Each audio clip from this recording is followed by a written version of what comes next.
Perfecto. Buenas tardes. Bienvenidos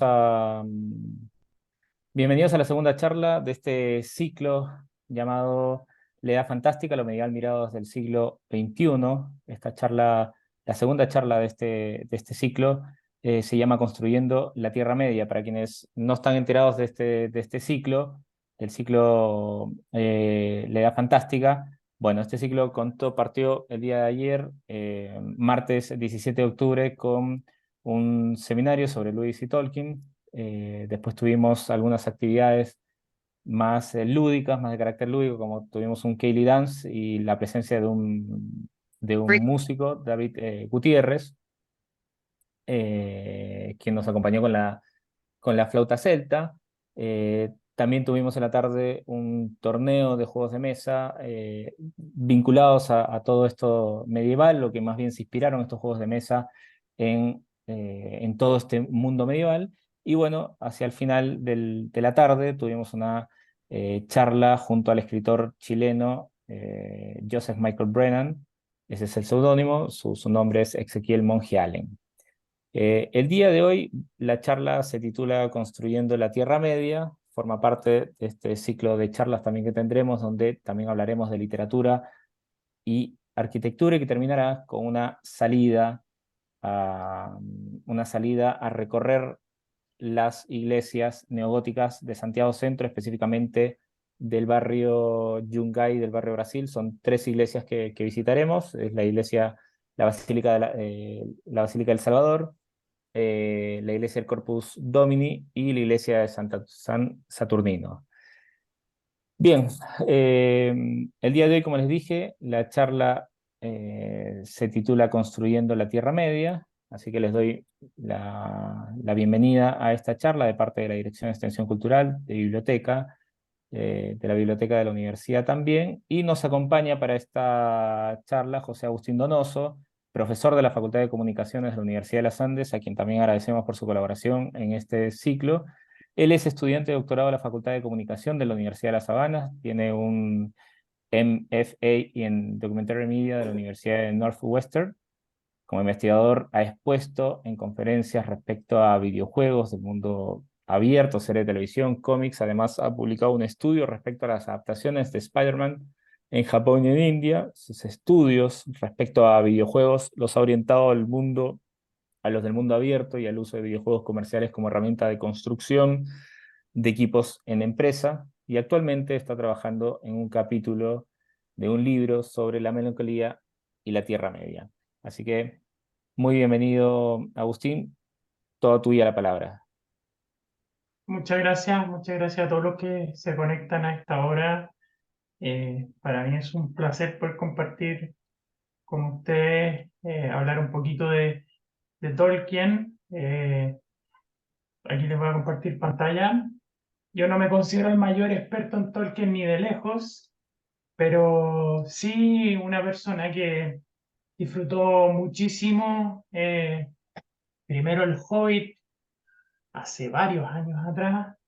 Después El Señor de los Anillos, la trilogía, y después, con más dolor, no un disfrute tan fácil, el Silmarillion. Eh, y después una relectura, digamos, del Hobbit y El Señor de los Anillos más recientemente. Pero en la escritura de este libro sobre la nostalgia, más que la melancolía en realidad, yo puede ser que le haya compartido el término equivocado cuando les di una breve descripción de mi currículum, porque no había visitado el capítulo del libro hace un tiempo. En este capítulo del libro sobre la nostalgia, que me invitaron a participar profesores de la Universidad de La Sabana, decidí retomar nostálgicamente el mundo de Tolkien, y eso me llevó un poco a dar una pequeña pincelada a cómo se hace esta construcción de mundo, y de eso les voy a hablar ahora, y las preguntas que surjan las podremos responder en la medida de lo posible. Eh, bueno, me imagino que muchos de ustedes saben, y si es que no lo saben, les cuento que Tolkien desde muy niño siempre fue muy amante del lenguaje, eh, del lenguaje en cuanto tal, de las palabras, y le gustaba mucho inventar sus propias lenguas, las que siguió profundizando y perfeccionando cuando estudió filología en la Universidad de Oxford. Ya estas lenguas estaban influenciadas por el latín, el galés, el irlandés y otras lenguas nórdicas y escandinavas. ¿Ya? Entonces ese es como el primer punto, el primer origen de todo esto. Es un amor por el lenguaje. ¿Ya? Eh, a partir de eso, decidió crear las culturas de las cuales podrían provenir estas lenguas. Entonces, todo surge de la construcción de un lenguaje inventado que tiene estos orígenes nórdicos y alrededor de estos lenguajes empieza a crear la cultura, los pueblos que podrían haber hablado esta lengua. Y así en 1917 comenzó a escribir pequeños relatos que posteriormente conformarían el Silmarillion. ¿Ya? Y el Silmarillion, para los que lo han leído y para los que no, digamos, recordamos, es como una especie de mitología que va desde la creación de Arda, que es el, digamos, todo este planeta, por decirlo de alguna manera, y pasa por varias edades, es como casi como, no sé si podría decir una Biblia de este mundo, pero tiene mucho de la mitología, tiene como un detrás de lo que nosotros conocemos como el Hobbit y el Señor de los Anillos, las eras antiguas y cosas más bien históricas, ¿ya? Pero él partió con eso, no con lo que todos conocemos. Y en general, no sé cómo le habrá pasado a usted en su experiencia de lectura, pero en general uno entra por el Hobbit, eh, pasa hacia el Señor de los Anillos y después llega el Silmarillion, porque el Silmarillion es un libro bastante complejo. Eh, el Silmarillion, además, fue un libro que lo editó el hijo, Christopher, o sea, fue póstumo. Eh, y en este libro, entonces, se empezó a crear esta historia completa y la mitología de este mundo que se llama Arda, que tiene un continente que es el más conocido, que nosotros conocemos como la Tierra Media. Eh, En 1937 publicó El Hobbit, que originalmente, según Wolf, no estaba conectada a la mitología del Silmarillion, pero que posteriormente él la adaptó para que sucediera en el mismo mundo.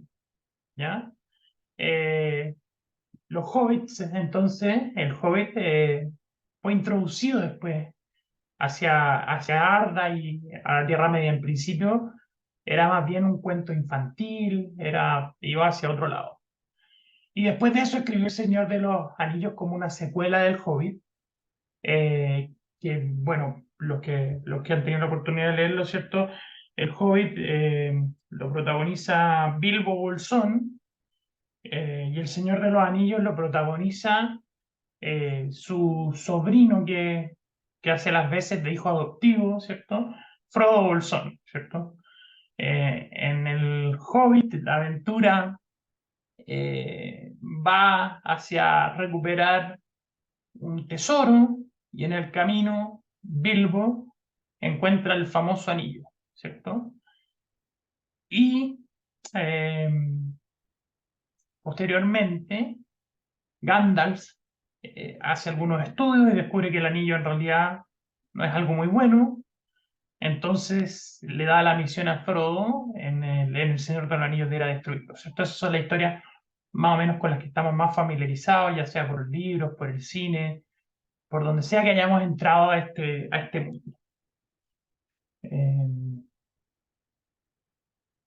uno de los elementos que distinguió mucho la obra, eh, para los que han tenido la oportunidad de leerla, es el nivel de detalle, ¿cierto?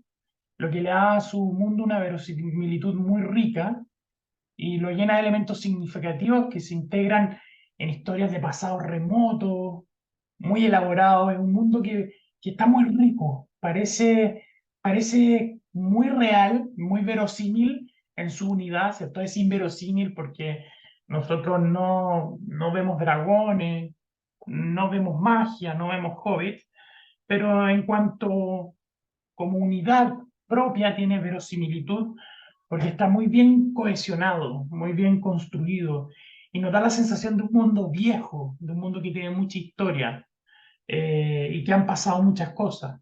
Y de hecho, al leer el Silmarillion nos damos cuenta que efectivamente sí, se escuchan, ¿cierto? En el Hobbit escuchamos canciones históricas, los propios enanos van a recuperar el tesoro de un reino antiguo. eh, y bueno, en el Señor del Anillo se visitan entornos que tienen mucha historia. Y además hay una descripción muy rica de los paisajes, se ocupan largas páginas de estos libros en lo que es la descripción de los entornos. Y eso es muy importante. Tanto así que a mucha gente le cuesta mucho leer estos libros, y tanto así que en lo personal, cuando yo vi las películas, la trilogía, me coincidió mucho con la imagen mental que yo tenía de los entornos. Me pareció que estaba muy bien logrado eso. Yo me había hecho una imagen mental muy similar a lo que vi en la película y eso me llamó la atención de una manera muy positiva. No sé si habrá sido la experiencia de otras personas que hayan leído el libro antes de ver la película. Eh, y bueno, y aquí entra un poco lo que Tolkien ha escrito un poco, que nos hace entender un poco qué es lo que pasa en la mente de Tolkien. Tolkien tiene un ensayo que se llama On Fairy Stories, perdón, sobre los cuentos de hadas, si es que es una traducción correcta. A mí las traducciones no me gustan mucho porque uno como que traiciona el espíritu de lo que se quería hacer. Eh, pero Tolkien escribe en este ensayo, eh, describe su experiencia de lectura de los cuentos de hadas como si él hubiese habitado este mundo, conoció a los animales, mirado estrellas incontables. Entonces se da a entender que él le da un carácter habitable a estos espacios de fantasía, desde su perspectiva de lector y después desde su perspectiva de escritor. Y eso, esa imaginación tan viva que él tiene, es la que se traduce en una construcción de un mundo muy, muy completo, muy vivo, muy bien logrado. ¿Ya? Eh, y Tolkien tiene una teoría que surge en este libro, en este ensayo, perdón.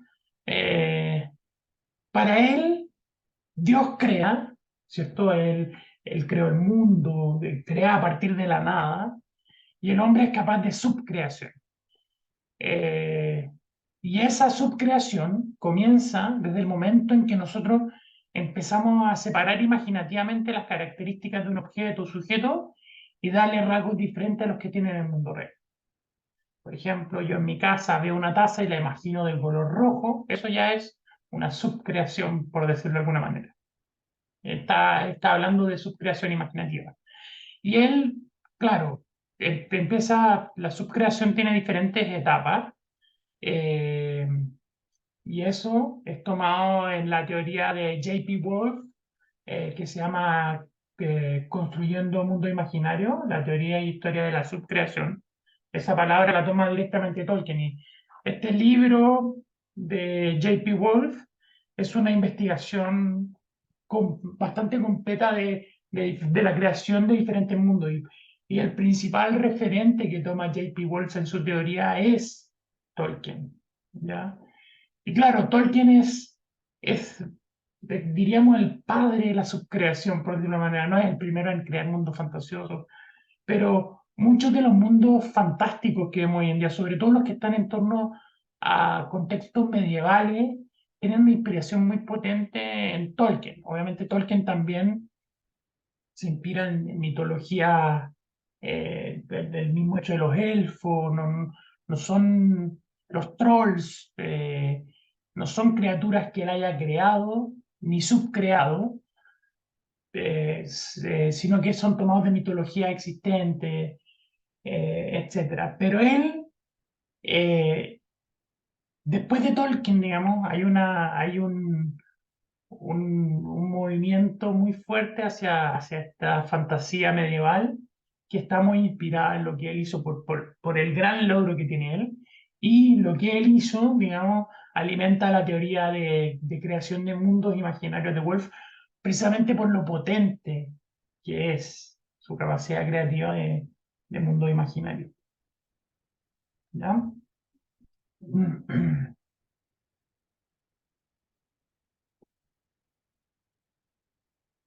Entonces, bueno, perdón, me salté una cosa.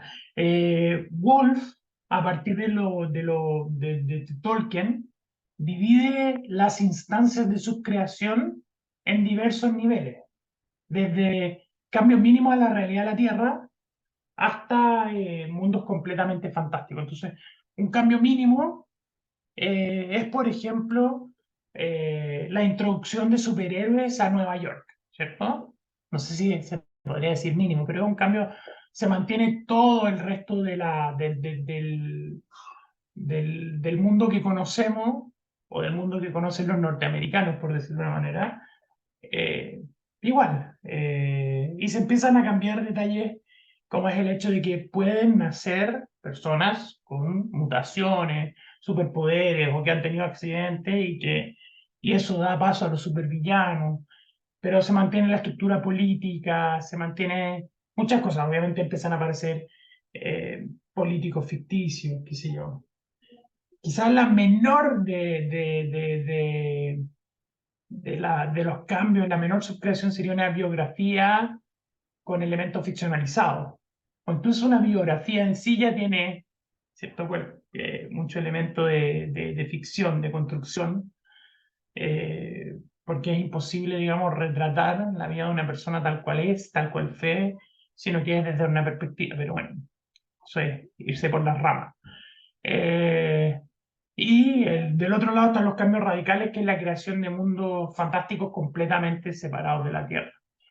La Tierra Media no está en el extremo máximo. Hay gente que se ha puesto a crear planetas y cosas imaginariamente, estamos hablando, donde tratan de subvertir todo lo que conocemos, separarse completamente. Entonces, existen distintos niveles de subcreación. Entre más nos vamos separando, entonces, de lo que conocemos, más vamos subcreando. Y eso, esa teoría de Wolf se alimenta un poco de Tolkien, que era la capacidad subcreadora que tiene el ser humano, que es a partir de generar cambios mínimos hasta cambios radicales, como lo que hemos mencionado, o cosas completamente nuevas, digamos. Ahora, volviendo un poco a lo que hizo Tolkien, ¿cierto? En su subcreación y en este mundo habitable que él creó en su ficción, ¿cierto? El nivel de detalle de Tolkien es extremadamente profundo, ¿cierto? Nosotros, muchos, los que hemos tenido la oportunidad de ver los libros, conocemos, por ejemplo, los mapas, ¿cierto? Es un elemento distintivo que de hecho, por lo menos las ediciones que yo conocí de las Crónicas de Narnia, yo no conozco un mapa de Narnia, eh, si no estoy equivocado. Pero hoy en día, casi todos los libros de fantasía que retratan mundos fantásticos vienen con un mapa. Y eso es a partir de lo de Tolkien. Pero no es solamente el tema de los mapas, ¿cierto? Tolkien se preocupó de cada pequeño elemento: geografía, cronología, mitología, lenguaje, que es de donde surgió todo esto, ¿cierto? Es un mundo muy consistente. Su hijo Christopher le ayudó a dibujar el famoso mapa de la Tierra Media. Tolkien calculó distancia, mantuvo constancia de los elementos históricos, con fechas exactas hasta del día de la semana, horas incluso en que ocurrieron eventos. Incluyó a veces la dirección del viento que había en los momentos en que ocurrían las cosas y la fase lunar, o sea, un nivel de detalle de lujo, por decirlo de alguna manera esto. Eh, Y eso no solo en cosas que nosotros vemos en los libros que conocemos, sino que también hay cuentos inconclusos, extractos, notas personales, que en el fondo lo van ayudando a él a tener una comprensión del mundo que nos está narrando. Quizás no nos comparte todos los detalles, pero esos detalles alimentan su narración. El nivel de detalle eh, que ha logrado Tolkien es a tal punto que eh, existe una revista, o existió, una revista que se llama Tolkien Studies, muy reciente en los últimos números, digamos reciente, bueno, ha pasado tiempo, pero bastante más reciente que Tolkien, que publicaban estudios de académicos que se dedican a ver detalles de la Tierra Media o de Arda. Por mencionar algunos, Fomstad en 1991 escribió un atlas de la Tierra Media. Estos son investigaciones académicas, son serias. No es que él haya inventado el atlas, sino que a partir de los estudios, de los escritos de Tolkien, es capaz de llegar al atlas. Brisbois, en 2005, estudia la naturaleza de Arda. Kane, en 2012, estudia las leyes. Y por supuesto, se puede mencionar a una cantidad inmensa de académicos que se han dedicado a estudiar las diferentes lenguas inventadas por Tolkien, que Tolkien es lo que estudió, digamos, y es lo que originó toda esta historia, si recuerdan lo que dije al principio. Y tenemos, no sé, Hemi en 2010, Anear en 2011, Göring en 2014, entre varios otros que han estudiado las diferentes lenguas que hay en Arda. Esta capacidad de subcreación, con tal nivel de detalle y elemento de contexto, ha permitido que los fanáticos de Tolkien puedan en algún sentido conocer la Tierra Media en detalle, ¿cierto? Y sentir que la han habitado, que la han recorrido. Lo que en alguna medida hace que ellos sientan este como su propio territorio, ¿cierto? Eh, Cuando ya hay digamos, un fanatismo por estos textos, pasan a formar parte de nuestra identidad, no necesariamente cuando se es fanático, cuando se les tiene mucho cariño, ¿cierto? Yo leí estos libros y en alguna medida siento que forman parte de mi historia vital. El mundo construido por Tolkien, desde entonces, ha sido alimento para la creación de juegos de mesa, eh, lo mencionaron acá en el origen, el mismo Catán que jugaron tiene algunos elementos que se inspiran en esa historia, juegos de video, películas, cómics, etcétera. Y hay algunos, o sea, muchos de estos se consideran parte del canon oficial de Arda, es decir, no sé si esto le suena, pero hoy en día es tanta la cosa que se hace en torno a mundos ficticios que hay cosas que empiezan a formar parte del canon oficial. ¿Ya? Eh, Así, no sé, por ejemplo, Star Wars tiene las 9 películas, pero además tiene cómics que son oficiales de la historia. Y en Star Wars, y en Marvel, qué sé yo, el cómic nuevo de repente reescribe la historia, qué sé yo. En el caso de Tolkien, nadie puede reescribir la historia porque Tolkien ya la escribió y Tolkien tuvo la coherencia. No es una cosa que pueda ser borrón y cuenta nueva, ¿ya? Eh, Porque su autor ya digamos, está muerto y no se debería poder reescribir lo que él escribió. Y ahora yo quiero mencionar dos ejemplos de, de elementos creados que se sostienen en el orden canónico, no se escapan. Eh, Uno que desde su inicio generó nostalgia, melancolía entre su audiencia, y otro que en su inicio tuvo algún nivel de polémica, y que hoy en día es recordado con mucho cariño por las audiencias. ¿Ya? El primero del que quiero hablar es el videojuego Lord of the Rings Online, Shadows of Agmar, un juego de 2007, que es un videojuego que en Metacritics es una página web donde uno puede ver como un conjunto de varias críticas, de videojuegos bueno, yo por lo menos la conozco por videojuegos, la verdad no sé si se ve de otra cosa.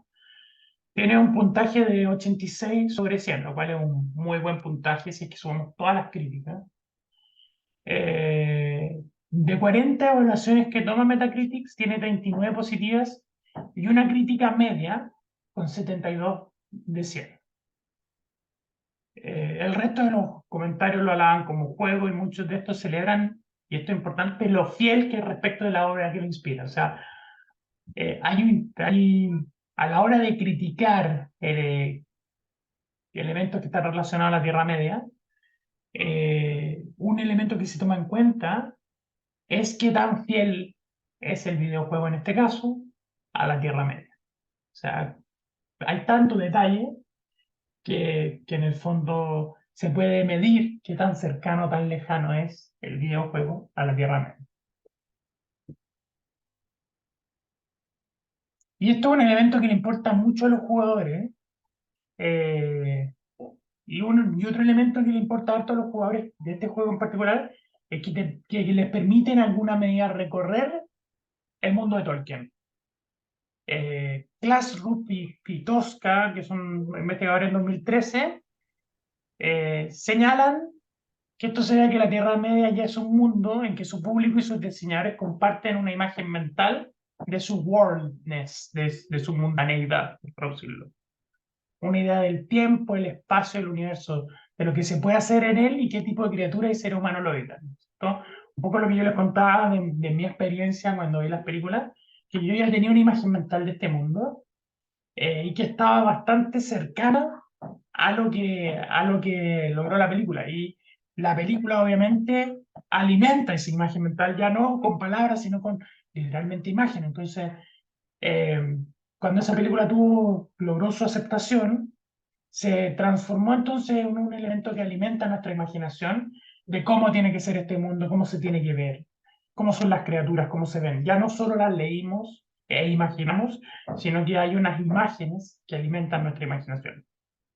Y la posibilidad de recorrer este mundo en el videojuego generó en los jugadores un sentimiento de satisfacción de nostalgia, que las autoras de esta investigación describen como la oportunidad de volver a casa, eh, hacia ese lugar de su imaginación, que su imaginación conjuró cuando se encontraron por primera vez, ya sea a través de los libros, también gracias a los juegos de rol o a las películas de Peter Jackson. Entonces, cuando jugaron este juego, los jugadores sintieron nostalgia, describen las autoras de esta investigación.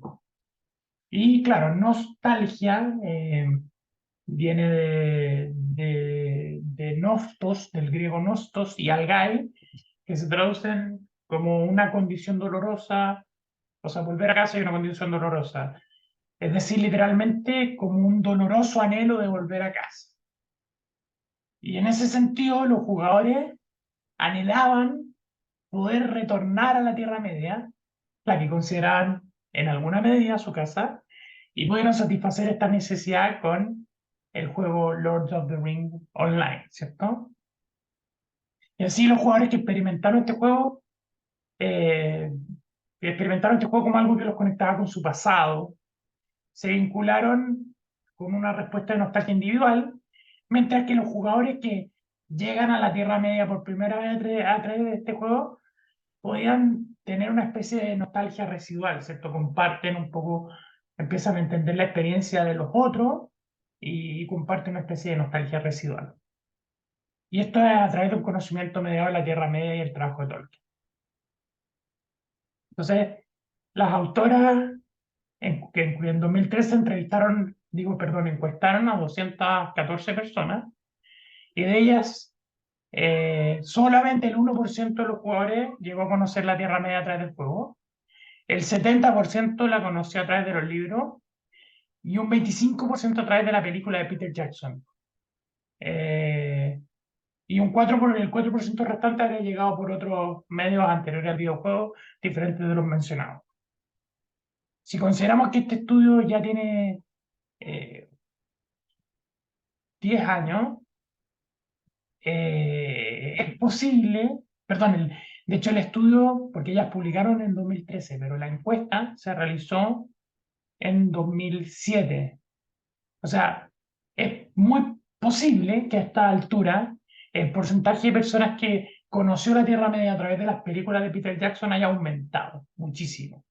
Y que haya bajado un poco el porcentaje de personas que primero llegaron al mundo del Señor de los Anillos a través de los libros.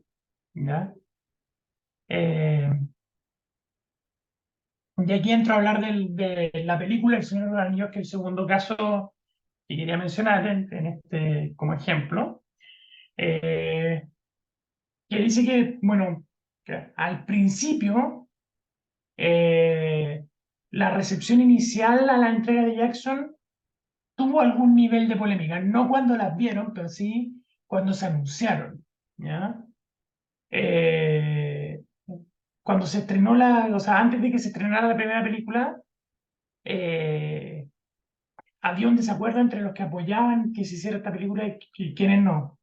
Y esto era porque los fanáticos estaban preocupados porque no sabían cuál iba a ser el nivel de respeto que se iba a tener a los libros. Nuevamente aparece este tema de respetar la fuente, porque es una fuente muy detallada, muy bien construida, que produce nostalgia, que se quiere, que se vincula a la identidad de las personas, y que no te vayas a encontrar con una película que te destruye la imagen mental que te ha generado de este libro.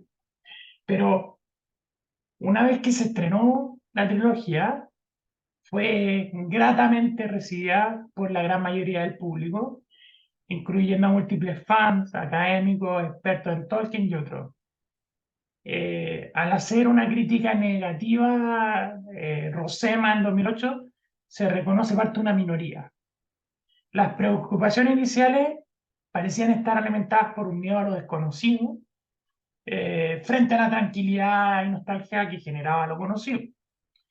Y con el tiempo estas películas han sido aceptadas como excelentes por el público y críticos, teniendo por ejemplo una evaluación en IMDb, que es como una base de datos, cierta película, de 8.8 en la primera y segunda y 9 en la tercera, además de presentar un 92, 87 y 94 en Metascore, cada una respectivamente. Una puntuación tan alta y similar en tres películas no es algo común en las trilogías cinematográficas o incluso en las series de televisión, como el meme que aparece ahí. Eh, lo que puede explicar en gran medida por qué los fans todavía asocian esta película con buenos recuerdos y les produce o nos produce nostalgia, ¿cierto?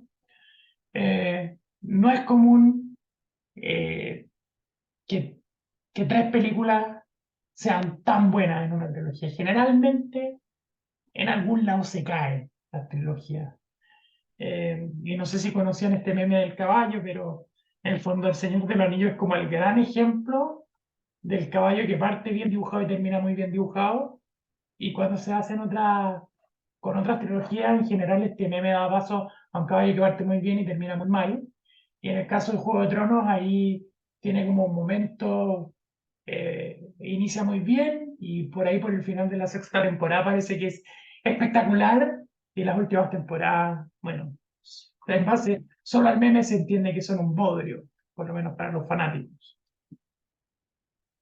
Yo no vi Juego de Tronos, así que no lo sé, pero sé que se criticó mucho cómo terminó. Sobre todo porque en ese caso se da un tema muy interesante, que es que el autor del libro no terminó la saga y tuvieron que terminar los autores de la serie. Entonces, claramente cuando no tienen cómo alimentarse de una fuente, pasa lo que se ve en ese dibujo, digamos. Eh,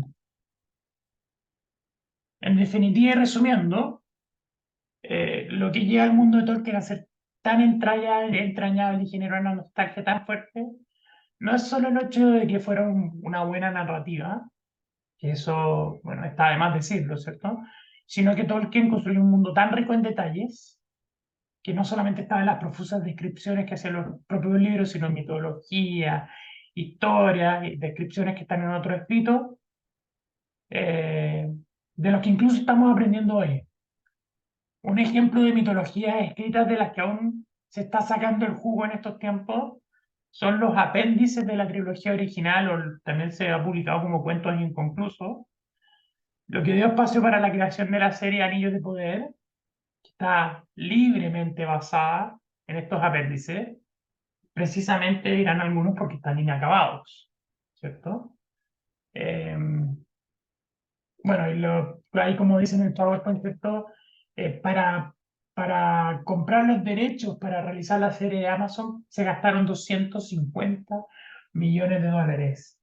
O sea, ese es el valor que se le dio, esto es altísimo, ¿cierto? A unos apéndices, a cuentos inacabados de Tolkien, para que vean cómo se está, eh, cómo se ha valorado económicamente la creación de Tolkien. Bueno, por el éxito de las películas, entre otras cosas, ¿cierto? En estos apéndices, el escritor detalló cronología, genealogías y notas sobre las lenguas y pueblos de la Tierra Media, narrando acontecimientos que tuvieron lugar en la segunda edad de la Tierra Media, una época anterior a los hechos que suceden en El Hobbit y El Señor de los Anillos, y que se caracteriza por ser un tiempo de relativa paz. Es la calma después de la tormenta, ya que en la primera edad la Tierra Media vivió sumida en el horror y el conflicto, hasta que el malvado dios Mordor es derrotado y su aprendiz Sauron desaparece. Eh, ¿Y qué pasa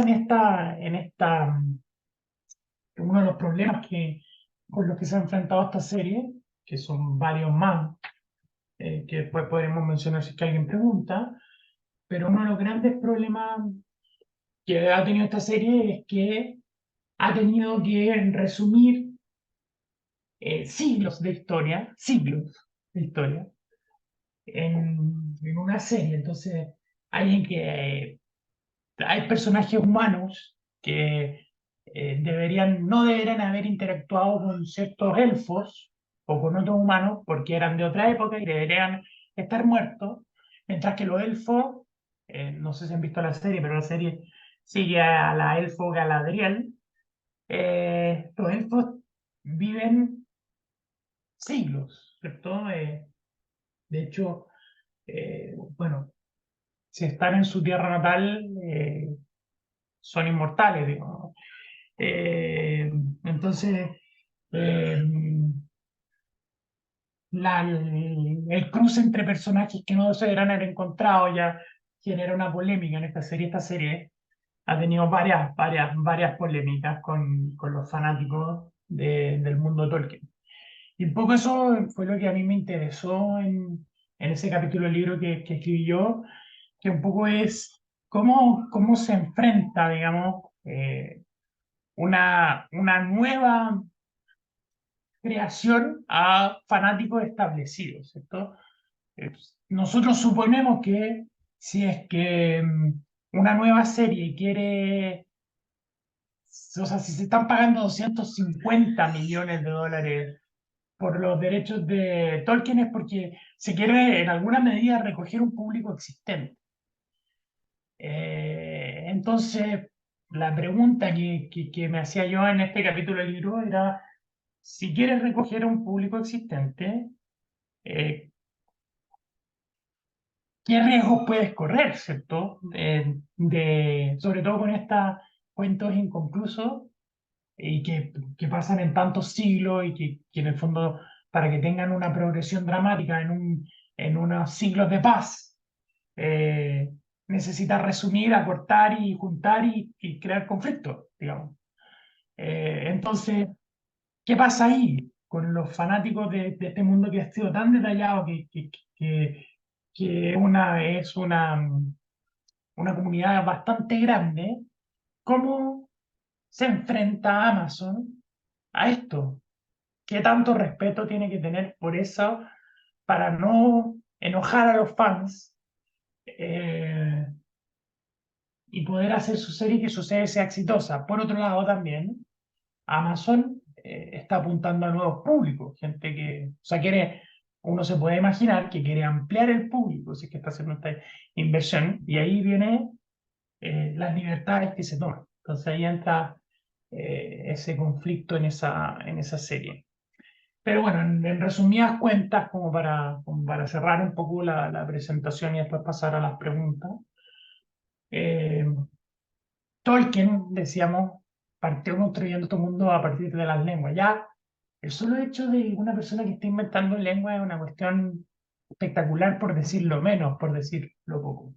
Si a eso nosotros le agregamos que esta persona empezó a crear culturas en torno a estas lenguas y después empezó a crear una narrativa, o sea, primero se preocupó de el worldliness, de la mundaneidad de este mundo, de construir este mundo, antes de pasar a lo clásico que es la narrativa que tiene un héroe, que tiene que enfrentarse a un conflicto, que tiene que superar pruebas.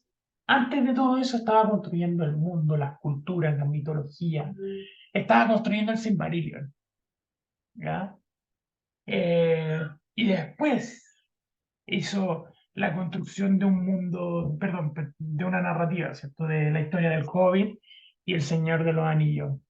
Y lo interesante entonces, y en la dificultad con la que se encuentra Amazon, es que está haciendo una adaptación hacia una serie de televisión de un apéndice que en realidad era, mm, era más bien, o sea, tiene narrativa, por supuesto, tiene momentos, pero, pero era más bien una construcción de mundo, yo diría, para el autor. No, no sé si es difícil saber qué estaba pensando hacer Tolkien con eso, ¿cierto? Si es que lo quería publicar en algún momento o no. Eh, pero no lo publicó. Y no lo publicó su hijo tampoco. Entonces, yo creo que la serie de Amazon la tiene, por decirlo poco, complejo. Eh, Así que nada, con eso yo concluyo mi presentación y paso, no sé si a leer las preguntas del chat. Eh, Voy a leer un poco Sí. lo que está escrito acá, o Ah, no sé buenísimo. Sí, sí, sí, cómo sí. procedo. De todas maneras, Agustín, quien quiera pedir la palabra para activar su micrófono, solamente tiene que utilizar el botón de la parte de abajo de sus pantallas, la manito, o pedirlo a través del chat y nosotros le habilitamos desde acá el micrófono, le hacemos la solicitud para que lo activen. Claro, la primera pregunta que me encuentro acá dice si podríamos hablar de que Tolkien formalizó esta creación de mundo, algo así como lo hicieron los Grimm con la... Ah, claro, eso se refiere un poco a lo que yo te digo. Eh, Tendría que estudiar un poquito más cómo lo hicieron otros creadores de mundo, pero sí, Tolkien es un gran referente a la hora de crear mundo. No sé si podríamos decir que él formalizó la creación de los mundos, pero es un tremendo referente. No sé si prefieren ir preguntando o yo voy viendo estas preguntas acá y después, si alguien quiere hablar por micrófono, me va diciendo. Yo ahora sí puedo ver si levantan las manos, cualquier cosa. Eh, Perfecto. Mira, acá alguien recrea con traje y experiencia inmersiva en torno al mundo de Tolkien. Eso, claro, un poco lo que yo creo que tiene relación un poco con lo que yo decía, ¿cierto? El mundo de Tolkien tiene tanto detalle que dan ganas de habitarlo y que recrear con una experiencia inmersiva puede ser una forma interesante de meterse en este mundo, ¿cierto? Eh, Desde una perspectiva más de gatos, quien podría parecer un creativo absoluto, pero para alguien que ha leído mitología indoeuropea, hay un montón de mitología en las que evidentemente se ha parafraseado, sí, efectivamente, que todo el que imita la lengua de elfos y hombres son las fuentes más notorias de mitos inspiradores. Sin duda que el nivel de detalle es muy destacable y pocos autores llegan a esta dedicación, pero mucha gente se queda ahí en vez de investigar más profundo de la fuente, porque el mundo increíble ahí escondido a plena vista. Perfecto, claro, sí, cómo él se alimentó de las mitologías existentes. O sea, claro, yo hablé un poco de que él empezó a crear a partir de lenguas existentes, pero es verdad, y creo que mencioné un poco que los elfos, los trasgos, los orcos no son creación de él, sino que vienen de mitologías anteriores y obviamente eh, el proceso de subcreación no solo viene de tomar del mundo existente, sino que también de mundo ficticio existente o mitología existente, para subcrear e ir haciendo, generando cambios. Así que, bueno, se agradece mucho el comentario de Gonzalo. No sé si quería que leyera más en detalle el comentario, pero bueno, está a la vista del chat de todos, si no me equivoco. Se agradece muchas veces, mucho también el comentario. Bueno, alguien aquí tiene MacBook Pro, pero que habla del grupo de amigos que se dedican a las recreaciones.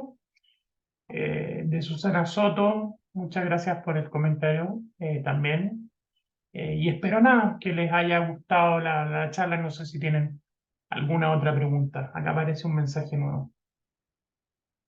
Que nos hace como grupo ir a visitar la Tierra Media. Sí, dice, el sentimiento de nostalgia, lo que nos hace ir a visitar la Tierra Media a través de nuestros trajes o recreaciones. Qué bueno que me confirman lo que decía, porque en el fondo yo hablo de lo que he leído, de estudios, no me he metido a hacer un estudio ni cualitativo ni cuantitativo donde yo pueda hablar con los fanáticos de la Tierra Media y confirmar un poco lo que yo he leído de otros autores. Entonces, bueno, que tú me confirmes y dices sí, que efectivamente es un sentimiento de nostalgia, ganas de volver a recorrer, de formar parte de este mundo que muchos conocimos en nuestra, no sé si niñez, bueno, niñez, como yo lo leí como a los 14 años. Eh, eh, Agustín. eh, ¿Sí? Ah, bueno, ahí Francisca está preguntando, respecto a la generación de los mundos en los juegos, son medievales los más populares, supongo que.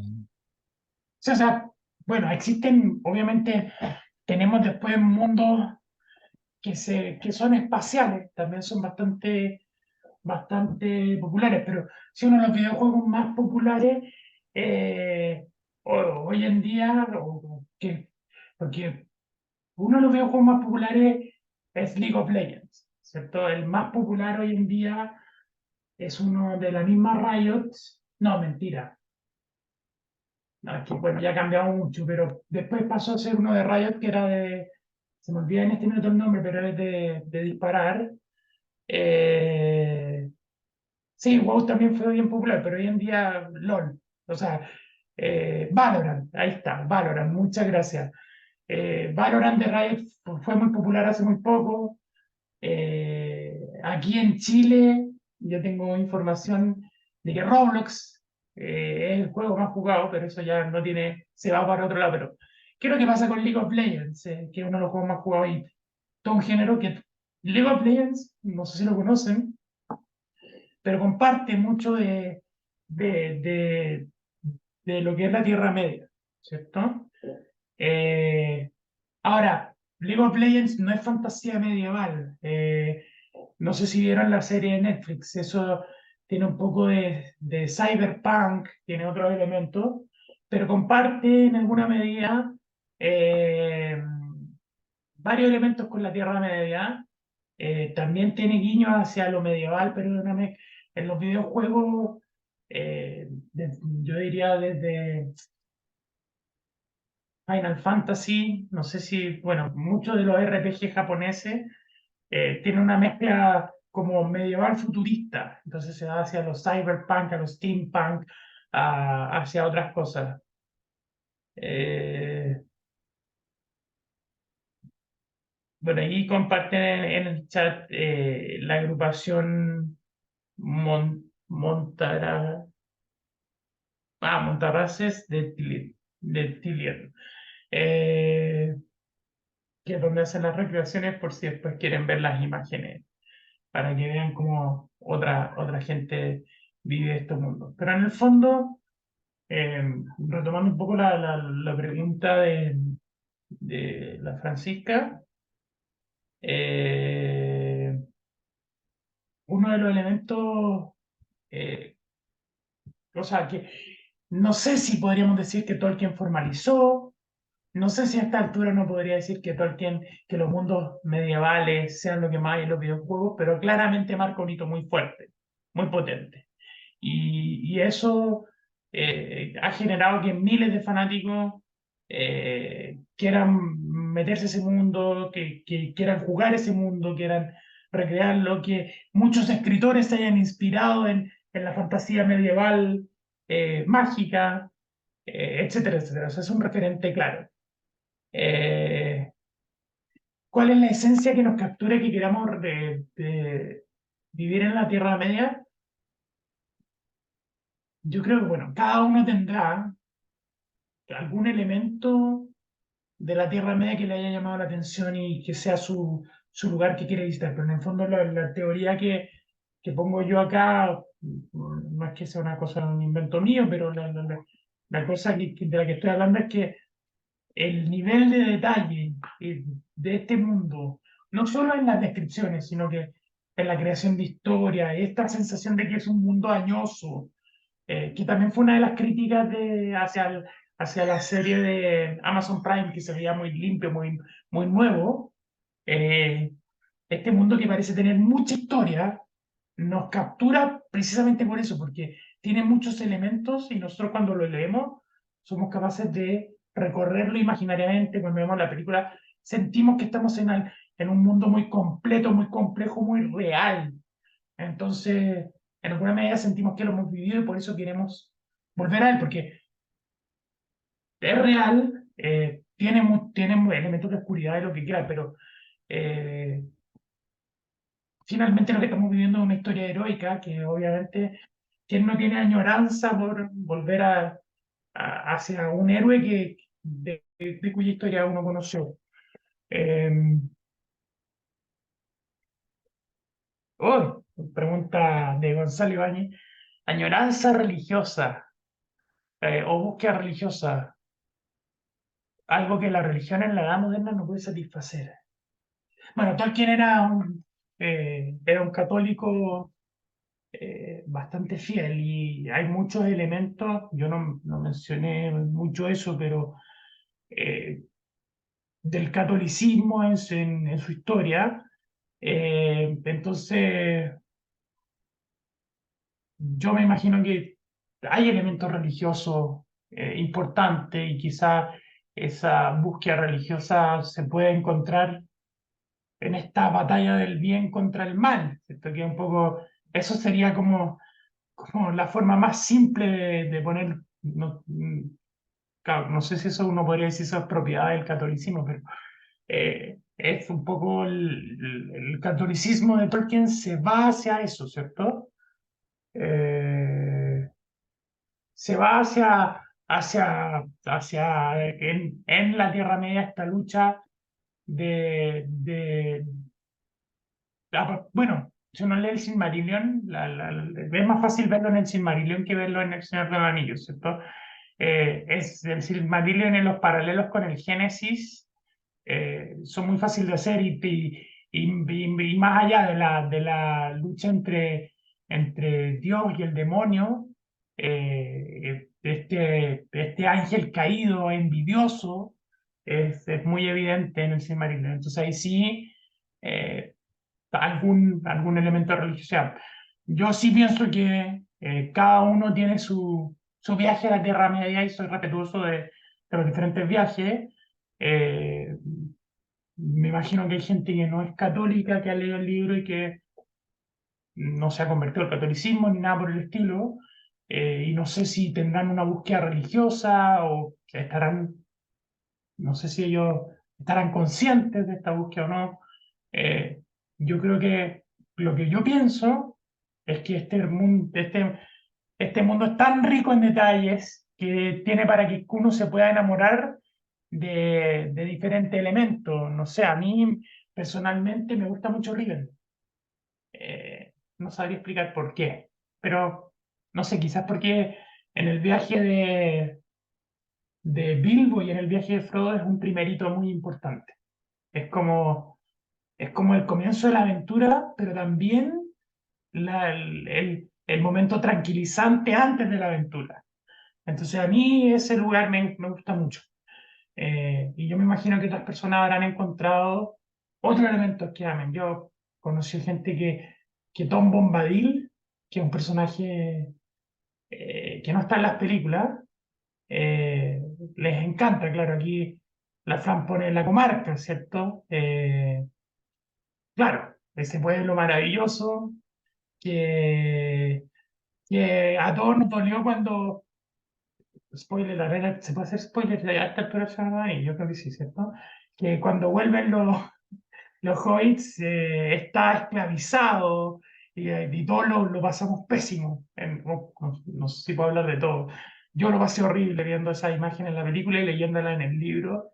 Un momento bien duro de la historia de Frodo, sobre todo porque la comarca permanece bien intacta en el Hobbit, eh, pero está siempre amenazada en el Señor de los Anillos, muy desde el principio. Así que eso a mí es otro elemento que me encanta mucho de El Señor de los Anillos, que es en la historia uno siembra, o sea, un buen escritor siembra y después cosecha. Y Tolkien siembra muchos elementos muy al inicio de su historia y los cosecha muy al final de la historia. Entonces, el ataque a la comarca está previsto, o sea, uno lo puede oler desde el hecho de que en el minuto en que eh, Frodo comienza su aventura ya está siendo perseguido por los jinetes oscuros y lo están rondando, lo están buscando en la comarca, entonces eso, la comarca está en peligro en todo momento. Eowyn, un personaje extraordinario. Eh, sí, o sea, cada uno tendrá su personaje favorito, su lugar favorito, su momento favorito. Eh, es difícil poder decir cuál es la causa de la nostalgia de todos.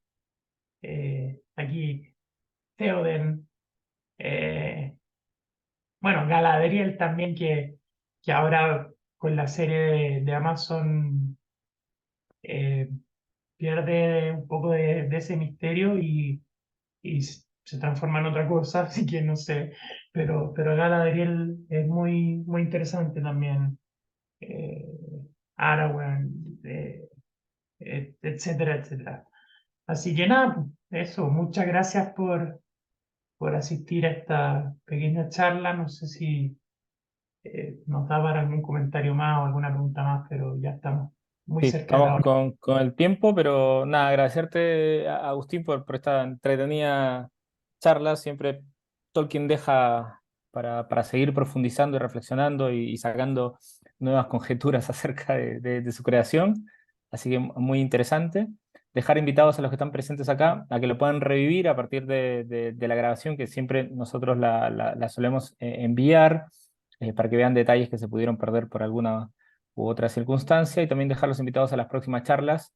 Hay una charla con Rómulo Hidalgo la próxima semana, el día martes, y con Cristian Contreras sobre el primero sobre literatura, los mitos y las tragedias de la Edad Media, y el segundo acerca de la arquitectura, cómo hace este viaje desde el gótico europeo hasta este neogótico chileno quizá, que en su momento estuvo hacia el siglo XX muy de moda y terminó casi que siendo una perspectiva común en distintos barrios, entre ellos los barrios que vamos a visitar el 4 de noviembre. Así que muchísimas gracias, y los invito siempre a visitar la página de Extensión UANDES.